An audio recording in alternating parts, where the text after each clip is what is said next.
नमस्कार, सभी का स्वागत है हमारे चैनल ट्रेल्स ऑफ टेल्स में। और आज की ये नई वीडियो होने वाली है भगवान श्री कृष्ण के ऊपर। जरा सोचिए, भगवान कृष्ण के पास इतनी शक्ति थी कि वो चाहते तो एक सेकंड में पूरा युद्ध समाप्त कर सकते थे, सभी की बुद्धि को फिरा सकते थे, पर फिर भी उन्होंने ऐसा क्यों नहीं किया। तो आज के इस वीडियो में हम यही समझने वाले हैं कि भगवान कृष्ण का इसके पीछे क्या उद्देश्य था, वो आगे भविष्य के लिए क्या संदेश देना चाहते थे। तो सबसे पहली बात तो यह है कि कृष्ण भगवान ने युद्ध को रुकवाने के लिए बहुत कोशिश की थी, काफ़ी प्रयास किए थे, बल्कि युद्ध शुरू होने से पहले वो खुद शांति का प्रस्ताव लेकर हस्तिनापुर गए थे। उन्होंने दुर्योधन से कहा कि तुम पांडवों के लिए केवल 5 ग्राम दे दो, 5 गांव। पांडव उतने में ही संतुष्ट हो जाएंगे और उसी में संतोष करके अपना जीवन यापन कर लेंगे। लेकिन दुर्योधन ठहरा अज्ञानी, घमंडी, अपनी शक्ति के अहंकार में चूर। दुर्योधन ने जवाब दिया कि मैं सुई की नोक के बराबर भी जगह नहीं दूंगा। अब यहाँ सवाल यह आता है कि भगवान कृष्ण ने दुर्योधन का ये जवाब सुन लिया। अब उन्हें पता था कि आगे भविष्य में क्या होने वाला है, इनके बीच युद्ध होगा, क्या मुद्दे होंगे, क्या जड़ होगी।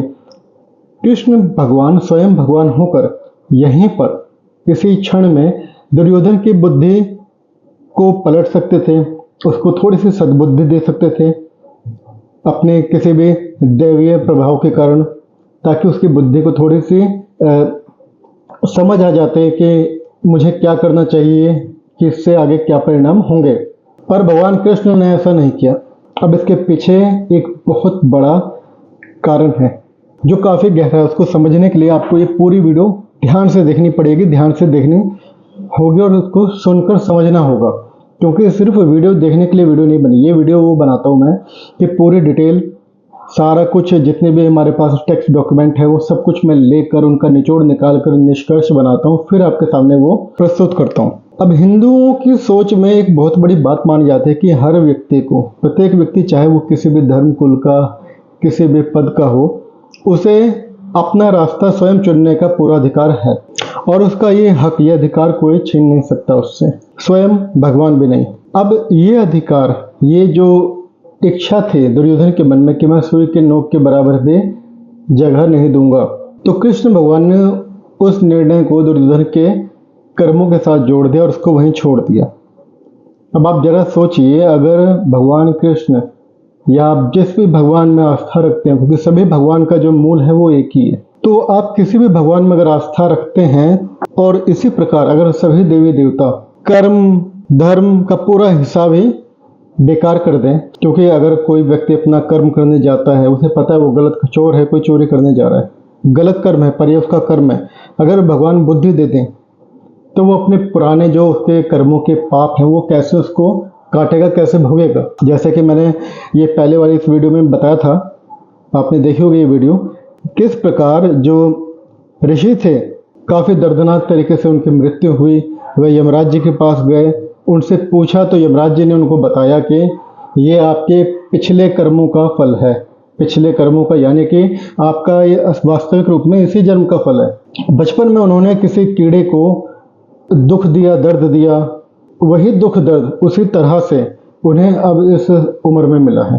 और वही जो ऋषि थे जिनको ये दुख मिला, यमराज जी को श्राप दिया, यमराज जी उसी श्राप के कारण विदुर जी का जन्म लेकर धरती पर पैदा हुए महाभारत काल में। वो वीडियो मैंने यहाँ दी हुई है कि आप पूरी वीडियो देख लेना अच्छे से, बहुत बढ़िया वीडियो है, पूरी डिटेल में समझाया हुआ है उसमें कि विदुर जी के बारे में, उनका जन्म कैसे हुआ, सब कुछ उसमें दिया हुआ है। तो इसी प्रकार अगर भगवान देवी देवता सभी व्यक्तियों का, सभी मनुष्यों का कर्म करने से पहले उनकी अगर बुद्धि को घुमा दें, सही कर दें, तो फिर वो अपने पुराने कर्मों को कैसे काटेगा।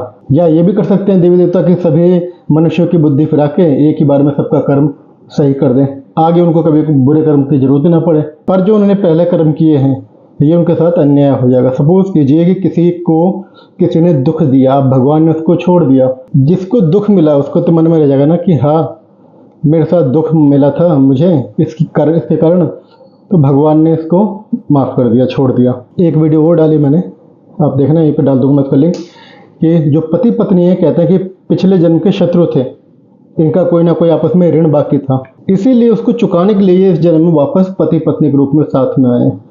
नाना प्रकार के दुख भोगते हैं, नाना प्रकार के कलेश देखते हैं, झेलते हैं, वो सब कुछ इस वीडियो में दिया हुआ, जाके आप देखिए। कर्म का हिसाब बेकार हो जाएगा अगर इस प्रकार भगवान करेंगे। अच्छे बुरे में फर्क करना खत्म हो जाएगा। हर इंसान केवल एक कठपुतली बनकर रह जाएगा। तो दुर्योधन को कई बार समझाया गया, भीष्म पितामह ने समझाया, विदुर जी ने समझाया, खुद कृष्ण ने भी समझाया था, पर आखिरी फैसला उसी को लेना था कि यही तो असली टेस्ट था, अपनी मर्जी से चुनने की आज़ादी और उस चुनाव का नतीजा भुगतने की जिम्मेदारी, कि जो भी आगे उसका परिणाम होगा वो भी स्वयं ही भुगतने के लिए हमें तैयार रहना होगा, कि हम जो भी निर्णय अभी लेते हैं उसके परिणाम तो हमें मिलते हैं। कहते हैं ना कि बोए पेड़ बबूल का तो आम कहाँ से हुए। अब गीता में भगवान कृष्ण खुद बोलते हैं कि जब जब धर्म खत्म होने लगता है और गलत चीजें बढ़ने लगती हैं तब तब मैं स्वयं धरती पर आता हूँ। इसी कारण भगवान ने 9 अवतार लिए। 10वां अवतार अब कल्कि अवतार होगा। अब ये जो 9 अवतार हुए ये भी अलग अलग युगों में हुए। 4 युग थे, सतयुग, त्रेता, द्वापर और अभी जो चल रहा है हमारा ये कलयुग। इसकी भी पूरी वीडियो मैंने डाली हुई है, आप जाकर देखिएगा जरूर, क्योंकि देखिए मैं हर विषय के ऊपर मैं वीडियो बना देता हूँ। क्यों बनाता हूँ? क्योंकि मुझे लगता है कि जो ये ज्ञान की बातें ना हमें समझनी चाहिए, अपने छोटे बच्चों को, अपने आने वाली पीढ़ियों को भी समझानी चाहिए, बतानी चाहिए, ताकि वो समझ सकें कि हमारा जो इतिहास है वो कितना वास्ट है, कितना बड़ा हमारा इतिहास है और कितना सुदृढ़ मजबूत हमारा इतिहास बना हुआ है। और हम यहाँ से हम लोग आए हैं, हम इस तरह से, हमारे जो पूर्वज रहे हैं कितने प्रतापी रहे हैं, कितने ज्ञानी रहे हैं, ये सब कुछ बातें हमें पता होनी चाहिए। और हमें ये वीडियो सिर्फ हमें नहीं देखनी चाहिए, हमें अपने दोस्तों के साथ भी शेयर करनी चाहिए, ठीक है, ताकि उनको भी इस बातों का ज्ञान मिले। महाभारत युद्ध जो था सिर्फ 2 परिवारों की लड़ाई नहीं थी, कौरव और पांडवों की। वास्तव में ये धर्म और अधर्म की लड़ाई थी, अन्याय के खिलाफ और घमंड के खिलाफ लड़ाई थी। अगर ये युद्ध टल जाता तो सोचो दुर्योधन जैसा बंदा राज करता और आज भी कितना क्रूर होता, कितना बुरा होता। अगर दुर्योधन जैसा व्यक्ति आज भी जीवित होता, रावण जैसा व्यक्ति अगर आज भी जीवित रहा होता, भगवान राम ने उसको ना मारा होता, तो सोचो आज क्या होता। अभी भी क्या मैं हम लोग अंधकार में जी रहे होते? यही होता। द्रौपदी का चीरहरण किया गया, उसका कोई जवाब नहीं मिल पाता, वो कितना अन्याय होता स्त्री सम्मान के लिए। तो कभी कभी शांति से भी ज़्यादा जो जरूरी होती है ना वो चीज़, वो होती है इंसाफ, न्याय। अब उसके लिए किसी को दंड देना पड़े तो भी देना चाहिए। और अब आती है एक रहस्यमयी बात।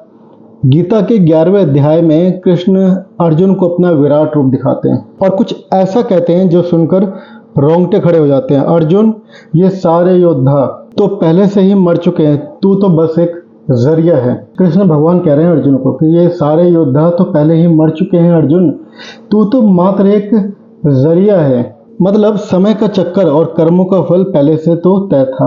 भगवान कृष्ण ने सब कुछ पहले से ही तय किया हुआ था। कृष्ण बस ये साफ कर रहे थे कि हर इंसान को अपने किए का फल भुगतना ही पड़ता है, किसी भी रूप में। भीष्म पितामह युद्ध में जीवित, उनको वरदान था इच्छा मृत्यु का। जब तक वो चाहें जीवित रह सकते हैं, जब उनका मन करे कि हाँ अब मुझे मरना है, तब वो अपनी मर्जी से अपनी देह को त्याग सकते हैं। उनके शरीर पर तीर छलनी हो गए थे, पूरे शरीर पे, आपने किसी ने भी देखा होगा तो इतने ज़्यादा कि यहाँ से तीर घुसे और पीछे पूरे निकल गए। और उनको उसी तीर के हिसाब पे जो मतलब बेड बन गया एक तरह से, उस पर उनको लिटाया गया। उस पर लेटे लेटे उन्होंने युद्ध देखा 18 दिन। सोचो कि क्या स्थिति रही होगी। 18 दिन पितामह किस तरह उस दर्द को सहते रहे होंगे, दिन रात। इस बीच में कई चीज़ें होती है, खाना पीना होता है, दिनचर्या के काम होते हैं, करवट नहीं बदल सकते वो। अब ये भी उनको एक फल मिला है, बहुत बुरा फल मिला है उनको, और इसकी भी कहानी है। और ये कहानी मैं जल्दी लेके आऊँगा, तो इसलिए वीडियो को ना देखकर सिर्फ लाइक मत कीजिए, चैनल को सब्सक्राइब कर लीजिए, ताकि आपके सामने जो भी वीडियो मेरी आती है वो कोई मिस ना हो, आपको सारी वीडियो मिले। बाकी ये सेटअप आप बताइए कि कैसी लग रही है लाइटिंग वगैरह, क्योंकि लाइटिंग मैंने थोड़ी सी आज चेंज की है। लाइटिंग जरूर मुझे कमेंट करके बताइए कि अच्छी लग रही है, पहले नॉर्मल वाली ज़्यादा लाइटिंग अच्छी थी। अब बढ़ते हैं कहानी की तरफ। और अगर कृष्ण भगवान जबरदस्ती सबका दिमाग बदल देते हैं तो ना अर्जुन को गीता का ज्ञान मिलता, ना पूरी दुनिया को ये सीख मिलती कि गलत चीजों का अंत कैसे होता है। तो अगली बार कोई पूछे कि कृष्ण चाहें तो युद्ध को रोक सकते थे, तो फिर रोका क्यों नहीं? तो जवाब आप दे सकते हो, उन्होंने कोशिश की थी, उन्होंने समझाया था, उन्होंने सही रास्ता भी दिखाया था, पर आखिरी फैसला उन्होंने केवल मनुष्य पर छोड़ दिया। मनुष्य स्वयं इच्छा का मालिक है, वो अपनी मर्जी से कोई भी निर्णय ले सकता है। जबरदस्ती किसी को सही रास्ता नहीं दिखाया जा सकता, वो अपनी खुद की समझ से आता है। और यही बात है जो भगवान कृष्ण को सबसे अलग और खास बनाती है। 16 कलाओं के मालिक थे, राम जी के पास 8 थी, कृष्ण जी के पास 16, और अब जो कल के अवतार होंगे इनके पास 64 कलाएं होंगे। अब देखो एक चीज और देखो, भगवान जो अवतार लेते हैं उन्होंने 9 अवतार तक ले चुके हैं। मनुष्य के अवतार भी लिए इन्होंने, कछुए का अवतार भी लिया, सूअर का अवतार भी लिया जो वराह अवतार था, नरसिंह अवतार लिया, सिंह का, मत्स्य अवतार लिया, है ना। कितने प्रकार के उन्होंने अवतार ले लिए। कुछ जानवरों के भी लिए अवतार बताया हमने, कछुआ, वराह, मत्स्य, ये सब, और नरसिंह जी, ये सब क्या है, ये सब जानवरों के तो अवतार थे। ये जानवर के भी अवतार हैं, उनके जो आगे वंश चला उनका, उसके लिए कारक हैं ये, और हम मनुष्यों के लिए भी यही कारक है। कृष्ण भगवान है, किसी को कंट्रोल नहीं करते, वो केवल सही आपका माइंडसेट सही कर देंगे, आपका फोकस सही कर देंगे। कि अगर आपको लग रहा है ना, जब कभी आपको एक छोटी सी बात बताता हूँ, प्रैक्टिकल बात है, मैंने खुद अपने ऊपर बीती है, मेरे ऊपर, इसलिए मैं आपको बता रहा हूँ, ये शेयर कर रहा हूँ आपके साथ में। आपको कभी लगे ना कि हाँ कोई रास्ता मुझे दिख ही नहीं रहा, हार चुके हो, अब हर तरफ से हार चुके हो, आपको कोई अब रास्ता नहीं दिख रहा कि अब आपको आगे क्या करना है, या मेरा फैसला सही है या गलत है, जो भी मैं फैसला लेने जा रहा हूँ। आंखें बंद करो, हाथ जोड़ो, भगवान के ऊपर छोड़ दो, कह दो कि भगवान ये आपका काम है, आप ही संभालो, मुझसे नहीं होगा। आप जैसे कराओगे मैं करूँगा, आप सही कराओगे गलत कराओगे मैं करूँगा, आपका काम आप संभालो। एक गाना भी बना ना सावरिया सेठ जी के ऊपर, थारा बंगला थारी गाड़ी, सब कुछ तेरो सरकार, मेरा तो कुछ भी नहीं। तो वही चीज़ है कि मेरा कुछ भी नहीं है, सब कुछ आपका है। तो यही थी कृष्ण भगवान की कहानी कि उन्होंने अपनी मर्जी से, वो चाहते तो सब कुछ रोक सकते थे, क्यों नहीं रोका। असली जो उनका मुख्य कारण था वो यही था, वह मनुष्य की इच्छाओं को दबाना नहीं चाहते थे। वह ये नहीं चाहते थे कि मनुष्य दबाव में आकर कोई गलत फैसला ले। मनुष्य के पास अपनी खुद की शक्ति होनी चाहिए निर्णय लेने की। ऐसा नहीं है कि कोई कुछ भी थोप दे हमारे ऊपर तो हम बैठे रहें।